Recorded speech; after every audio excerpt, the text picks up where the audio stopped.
Success secret with Jayaprakash Nagathihalli ಕಾರ್ಯಕ್ರಮಕ್ಕೆ ಆತ್ಮೀಯ ಸ್ವಾಗತ. ಇಂದಿನ ವಿಷಯ ಬೇಡ ಅನಗತ್ಯ, ರಿಮೂವ್ ದ ಅನ್ವಾಂಟೆಡ್. ಈ ವಿಷಯದ ಬಗ್ಗೆ ಹೆಚ್ಚೆಚ್ಚು ಮಾಹಿತಿನ ತಿಳ್ಕೋಬೇಕಂದ್ರೆ ಹೆಚ್ಚೆಚ್ಚು ಕರೆ ಮಾಡಿ ಅಂತ ಹೇಳ್ತಾ, ಹಾಗೇನೆ ಅಂತಾರಾಷ್ಟ್ರೀಯ ತರಬೇತುದಾರರು ಮತ್ತೆ ಮೋಟಿವೇಶನಲ್ ಗುರು, ವ್ಯಕ್ತಿ ವಿಕಸನ ತಜ್ಞರಾದಂತ ಜಯಪ್ರಕಾಶ್ ನಾಗತಿಹಳ್ಳಿಯವರು ನಮ್ ಜೊತೆ ಇದ್ದಾರೆ. ಈ ಅನ್ವಾಂಟೆಡ್ ವಿಷಯದ ಬಗ್ಗೆ ಹೆಚ್ಚು ಮಾಹಿತಿನ ತಿಳ್ಕೊಳ್ಳೋಣ, ಬನ್ನಿ ಅವ್ರನ್ನೇ ಮಾತಾಡ್ಸೋಣ.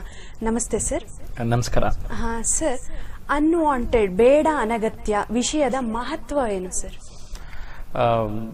ನಾನು ಅನಗತ್ಯವಾದಂತಹ ಅನೇಕ ವಿಷಯಗಳನ್ನ, ವಿಚಾರಗಳನ್ನ ಕೇಳ್ತಾ ಇರ್ತೇನೆ. ನಾನಷ್ಟೇ ಅಲ್ಲ, ನೀವು ಎಲ್ಲ ಕೇಳ್ತಾ ಇರ್ತೀರಿ. ಅದ್ರ ಬಗ್ಗೆ ಒಂದ್ ಸ್ವಲ್ಪ ಯೋಚನೆ ಮಾಡಲಿ.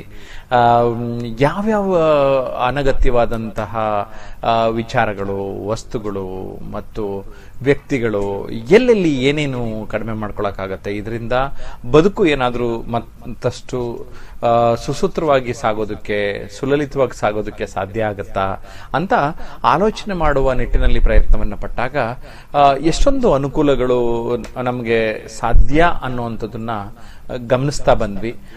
ಈ ಒಂದು ಅಂಶಗಳನ್ನೇ ತಮ್ಮ ಜೊತೆ ಹಂಚಿಕೊಳ್ಳೋಣ. ಇದ್ರ ಮೂಲಕ ನಿಮ್ಮ ಒಂದು ಮಾಹಿತಿಯನ್ನ ಕೊಡ್ತಾ, ನಿಮ್ಮ ಒಂದು ಸಲಹೆ, ಅನಿಸಿಕೆಗಳು ಜೊತೆಗೆ ಪ್ರಶ್ನೆಗಳನ್ನ ಕೇಳೋದ್ರ ಮೂಲಕ ನೀವು ನಮ್ಮ ಜೊತೆ ಪಾಲ್ಗೊಂಡ್ರೆ ಈ ವಿಷಯದ ಬಗ್ಗೆ ಹೆಚ್ಚಿನ ಅರಿವು ಎಲ್ಲರಿಗೆ ಮೂಡ್ಲಿಕ್ಕೆ ಸಾಧ್ಯ ಆಗತ್ತೆ. ಈ ವಿಷಯ ತುಂಬಾ ಮಹತ್ವದ್ದು ಅಂತ ನಾನು ಭಾವಿಸಿದ್ದೇನೆ. ಯಾಕೆಂದ್ರೆ ಬೇಡವಾದದನ್ನೆಲ್ಲ ಎಲ್ಲೋ ಒಂದ್ ಕಡೆ ನಾವು ಪಕ್ಕಕ್ಕಿಟ್ರೆ ಬೇಕಾಗಿರೋದ್ರ ಕಡೆಗೆ ನಾವು ಫೋಕಸ್ ಮಾಡ್ತೀವಿ ಅನ್ನುವಂಥದ್ದೇ ಇದರ ಮೂಲವಾದಂತಹ ಒಂದು ವಿಷಯ. ಹಾಗೇನೆ ಸರ್, ಬೇಡ ಅನಗತ್ಯದ ಬಗ್ಗೆ ಆಸಕ್ತಿ ಹೇಗ್ ಮೂಡುತ್ತೆ ಸರ್? ನನಗೆ ಈ ವಿಷಯದ ಬಗ್ಗೆ ಆಸಕ್ತಿ ಬಂದಿದ್ದು ಒಂದು ಮೈಕೆಲ್ ಏಂಜಲೋನ ಒಂದು ಕೋಟ್ ನೋಡಿದೆ. ಮೈಕೆಲ್ ಏಂಜಲೋನ್ ಯಾರೋ ಕೇಳೋದಂತೆ. ಮೈಕೆಲ್ ಏಂಜಲೋ ನಿಮ್ಗೆಲ್ಲ ಗೊತ್ತಿರೋ ಹಾಗೆ ಒಬ್ಬ ತುಂಬಾ ಒಳ್ಳೆಯ ಚಿತ್ರಕಲಾವಿದ ಮತ್ತು ಶಿಲ್ಪ ಕಲಾವಿದ. ಮೈಕೆಲ್ ಏಂಜಲೋ, ನೀನು ಇಷ್ಟು ಸೊಗಸಾಗಿರುವಂತಹ ಶಿಲ್ಪಕಲೆಗಳನ್ನ ಮಾಡಿದ್ಯಲ್ಲಪ್ಪ, ನಿನಗೆ ಹೇಗೆ ಸಾಧ್ಯ ಆಯ್ತು ಅಂತ ಕೇಳ್ತಾರೆ. ಅದಕ್ಕಾತ ಹೇಳಿದ ಉತ್ತರ ತುಂಬಾ ಮಾರ್ಮಿಕವಾಗಿದೆ, ಮತ್ತೆ ನಾವೆಲ್ಲ ಅರ್ಥ ಮಾಡ್ಕೋಬಹುದಾಗಿದೆ. ಅವನು ಹೇಳ್ತಾನೆ, ನೋಡಿ, ನಮ್ಮ ಮುಂದೆ ಇಲ್ಲೊಂದು ಬಂಡೆ ಇದೆ ಅಂತ ಅಂದ್ಕೊಳ್ಳೋಣ. ನಾನೇನ್ ಮಾಡ್ತೀನಿ, ಒಬ್ಬ ಶಿಲ್ಪ ಕಲಾವಿದ ಆಗಿ ನನಗೇನ್ ಕೆತ್ತಬೇಕು ಅನ್ನೋದ್ರ ಕಡೆಗೆ ಅಷ್ಟೇ ಯೋಚನೆ ಮಾಡ್ತಾನೆ. ನನಗೇನ್ ಬೇಕು ಅದನ್ನ ಇಟ್ಕೊಂಡು ಬೇಡವಾದದನ್ನೆಲ್ಲ ಕಿತ್ತಾಕ್ಬಿಡ್ತೀನಿ. ನಾನು ಅಷ್ಟೇ ಮಾಡೋದು. ಅವಾಗ ಏನಾಯ್ತು ಅಂದ್ರೆ ನನಗೇನ್ ಬೇಕು ಅನ್ನೋದು ಸಿಕ್ತು ಅಂತ ಹೇಳ್ತಾನೆ.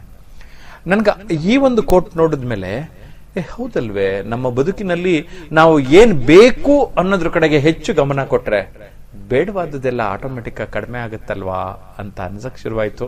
ಅವತ್ತಿನಿಂದ ನಾನು ಈ ವಿಷಯದ ಬಗ್ಗೆ ಹೆಚ್ಚು ಆಸಕ್ತಿಯನ್ನ ಹೊಂದಿದ್ದವನಾಗಿದ್ದೇನೆ. ಹಾ ಸರ್, ಅನಗತ್ಯ ಕಳೆ ತೆಗೆದರೆ ಉತ್ತಮ ಬೆಳೆ ಅಂತ ಹೇಳ್ತಾರೆ ಸರ್. ಇದ್ರ ಬಗ್ಗೆ ನೀವೇನು ಹೇಳ್ತೀರಾ ಸರ್? ಇದೆಲ್ಲರಿಗೂ ಅರ್ಥ ಆಗ್ಲಿ, ಸುಲಭವಾಗಿ ಗೊತ್ತಾಗ್ಲಿ ಅನ್ನೋದಕ್ಕೋಸ್ಕರ ಈ ವಾಕ್ಯದ ಒಂದು ರಚನೆಯನ್ನ ಜ್ಞಾಪಕ ಮಾಡ್ತಾ ಇದ್ದೇನೆ. ಅನಗತ್ಯ ಕಳೆಯನ್ನ ತೆಗೆದರೆ ಉತ್ತಮ ಬೆಳೆ ಎನ್ನುವುದು ಎಲ್ಲ ಜನರಿಗೆ ತಿಳಿದಿರುವಂಥದ್ದು. ವಿಶೇಷವಾಗಿ ರೈತರನ್ನ ನೀವು ಕೇಳಿ ಗಮನಿಸಿ, ಅಲ್ಲೆಲ್ಲ ಏನೇನೋ ಅನಗತ್ಯವಾಗಿರುವಂತಹ ಕಳೆನೆಲ್ಲ ತೆಗೆದ್ರೆ ನಮ್ಗೇನೋ ಬೆಳೆ ಬೇಕಾಗಿರತ್ತಲ್ಲ, ಆ ಬೆಳೆಯನ್ನ ಉಳಿಸ್ಕೊಂಡು ಉಳಿದಿದ್ದನ್ನೆಲ್ಲ ಸೈಡ್ಗೆ ಹಾಕ್ತಿವಿ. ಯಾಕೆಂದ್ರೆ ಆ ಸೈಡ್ಗೆ ಹಾಕುವಂಥದ್ದು, ಆ ಕಳೆ ಅನ್ನುವಂಥದ್ದು ಅಷ್ಟು ನಮ್ಗೆ ಉಪಯುಕ್ತ ಇರೋದಿಲ್ಲ. ಹೇಗೆ ನಾವು ಒಂದು ಹೊಲದಲ್ಲಿ ಈ ಕೆಲಸವನ್ನ ಮಾಡ್ತೇವೆ, ಅದೇ ರೀತಿ ನಮ್ಮ ಜೀವನದಲ್ಲಿ ಈ ರೀತಿ ನಾವು ಅನುಸರಿಸಿದ್ರೆ ಎಲ್ಲೋ ಒಂದು ಕಡೆ ನಮ್ಮ ಬದುಕು ಕೂಡ ಹಸನಾಗಬಹುದಲ್ವೇ ಅನ್ನುವಂತಹ ಆಲೋಚನೆ, ಚಿಂತನೆ, ಅದನ್ನೇ ನಮ್ಮ ಒಂದು ಈ ಒಂದು ವಾಕ್ಯದಿಂದ ಪ್ರೇರೇಪಣೆ ಆಗಿರುವಂತದ್ದು. ಹಾ ಸರ್, ಹಾಗೇನೆ ಅನಗತ್ಯವಾಗಿ ಕೊಬ್ಬು ಇದ್ರೆ ಆರೋಗ್ಯಕ್ಕೆ ಹಾನಿಕರ ಅಂತಾರಲ್ವಾ, ಇದಕ್ಕೇನ್ ಹೇಳ್ತೀರಾ? ಅದಕ್ಕೇನೆ ಗೊತ್ತಾಗ್ಬೇಕಲ್ವಾ ಅನಗತ್ಯವಾಗಿ ಯಾವುದು ಅಂತ. ನಮ್ಮ ಶರೀರವನ್ನ ತೆಗೆದುಕೊಂಡಾಗ ಕೊಬ್ಬು ಕರಗಿಸೋಕೆ ತಾನೇ ಅಲ್ಲೆಲ್ಲ ಜಿಮ್ಗೆ ಹೋಗುವಂಥದ್ದು ಅಥವಾ ಬೇರೆ ವ್ಯಾಯಾಮ ಮಾಡುವಂಥದ್ದು, ಅದು ನಮ್ಗೆ ಅಗತ್ಯ ಇಲ್ಲ ಅನ್ನುವಂಥದ್ದನ್ನೇ. ಸೊ ಅಗತ್ಯ ಇಲ್ಲದೆ ಇರೋದನ್ನ ಹೇಗೆ ನಾವು ನಮ್ಮ ಶರೀರದಲ್ಲೂ ಕೂಡ ದೂರ ತಳ್ಳಬೇಕು ಅನ್ನುವಂಥದ್ದು ಇದರ ಮುಖ್ಯವಾದ ವಿಚಾರ.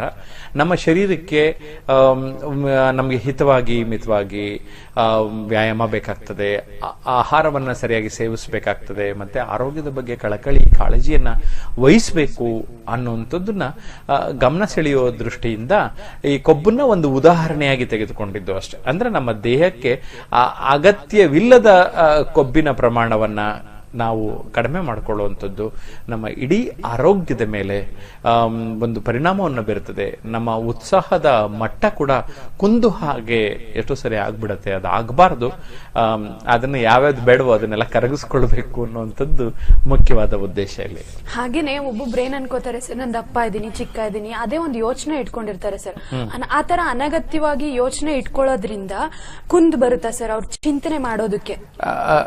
ಈಗ ಹೇಗೆ ಅಂದ್ರೆ ಅನ್ವಾಂಟೆಡ್ ಥಾಟ್ಸ್ ಸಿಕ್ಕಾಪಟ್ಟೆ ಬರುತ್ತೆ. ಒಂದೊಂದು ನಿಮಿಷಕ್ಕೆ ಹೇಳ್ತಾರೆ 60,000 ಬರ್ತಾ ಇರತ್ತಂತೆ, ಏನೇನೋ ತಲೆಗೆ ಬರ್ತಾ ಇರತ್ತಂತೆ. ನನಗೇನು ಅಗತ್ಯ ಇದೆ, ಏನು ಬೇಕು ಅನ್ನುವಂಥದ್ದು ನಾವು ಹೆಚ್ಚು ಫೋಕಸ್ ಮಾಡಿದಷ್ಟು ಬೇಡವಾದದ್ದು ಸೈಡ್ಗೆ ಹೋಗುತ್ತೆ. ಅದಕ್ಕೆ ಒಂದು ಮಾತು ಹೀಗೆ ಹೇಳ್ತಾ ಇರ್ತೀವಿ, don't give rent free space in your mind. Don't give rent free space in your mind. ಅದರ ಅರ್ಥ, ಬಾಡಿಗೆ ಬರದೇ ಇರುವಂತಹ ಒಬ್ಬ ಬಾಡಿಗೆದಾರ ಮನೆಯಲ್ಲಿ ಇದ್ರೆ ಹೇಗೆ ಓಡಿಸೋದಕ್ಕೆ ಪ್ರಯತ್ನ ಪಡ್ತೇವೆ, ನಮ್ಮ ಮೆದುಳಿನಲ್ಲಿ ಇರುವಂತಹ ಅನಗತ್ಯ ವಿಷಯಗಳು, ಅನಗತ್ಯ ವಿಚಾರಗಳನ್ನ ನಾವು ಓಡಿಸ್ಬೇಕು. ಯಾವಾಗ ನಾವು ಇದನ್ನ ಓಡಿಸ್ತೀವಿ, ನಮ್ಮ ಮನಸ್ಸು ಶಾಂತ ಆಗತ್ತೆ, ಪ್ರಶಾಂತ ಆಗತ್ತೆ. ಸರ್, ಮನೆಯಲ್ಲಿ ಅನಾಗತ್ಯವಾದಂತಹ ವಸ್ತುಗಳಿಂದ ಋಣಾತ್ಮಕತೆ ಹೆಚ್ಚಾಗುತ್ತಾ? ಅಯ್ಯೋ, ನಾವು ಮನಸ್ಸು ಬಗ್ಗೆ ಇಷ್ಟೊತ್ತರೆಗೂ ಯೋಚನೆ ಮಾಡಿದ್ವಿ. ಮನ ಆದ್ಮೇಲೆ ಮನೆ ಕಡೆ ಗಮನ ಕೊಡೋಣ. ಎಲ್ಲಾರ ಮನೆ ಅಂದ್ರೆ ನಮ್ಮನೆ ವರ್ತೇನಲ್ಲ, ಎಲ್ಲಾರ ಮನೆಯಲ್ಲೂ ಬೇಡವಾಗದಿರೋ ಐಟಮ್ ಸಿಕ್ಕಾಪಟ ಇರ್ತಾವಲ್ವಾ. ಯೋಚನೆ ಮಾಡ್ರಿ, ಮನ್ಸು ಮಾಡ್ರಿ. ಈ ಕಾರ್ಯಕ್ರಮ ನೋಡಾದ್ಮೇಲೆ ಆದ್ರೂ ಬೇಡವಾದದನ್ನೆಲ್ಲ ಒಂದ್ ಸೈಡ್ಗೆ ಹಾಕ್ಬಿಟ್ಟು ಕೆಲವೆಲ್ಲ ರೀಸೈಕಲ್ ಮಾಡ್ಬೋದು. ಇವಾಗ ದುಡ್ಡು ಕೊಡ್ತಾರೆ ಕೆಲವೊಂದು ಎಲೆಕ್ಟ್ರಾನಿಕ್ ಐಟಮ್, ಕೆಲವೊಂದು ವಸ್ತುಗಳನ್ನ, ಯಾವುದು ವಾಪಸ್ ದುಡ್ಡು ಬರುತ್ತೋ ಅದನ್ನ ತಗೊಂಡ್ಬಿಡಿ. ಇನ್ ಕೆಲವು ತುಂಬಾ ಬಟ್ಟೆ ಜಾಸ್ತಿ ಆಗುತ್ತೆ, ಸ್ವಲ್ಪ ಫೇಡ್ ಆಗಿರುತ್ತೆ, ಆ ಬಡಬಗ್ರಿಗೆ ಯಾರಿಗಾರು ದಾನ ಮಾಡ್ರಿ, ಒಂಥರ ಪುಣ್ಯನಾರು ಕಟ್ಕೊಳ್ತೀರಾ ಒಂದ್ ಸ್ವಲ್ಪ.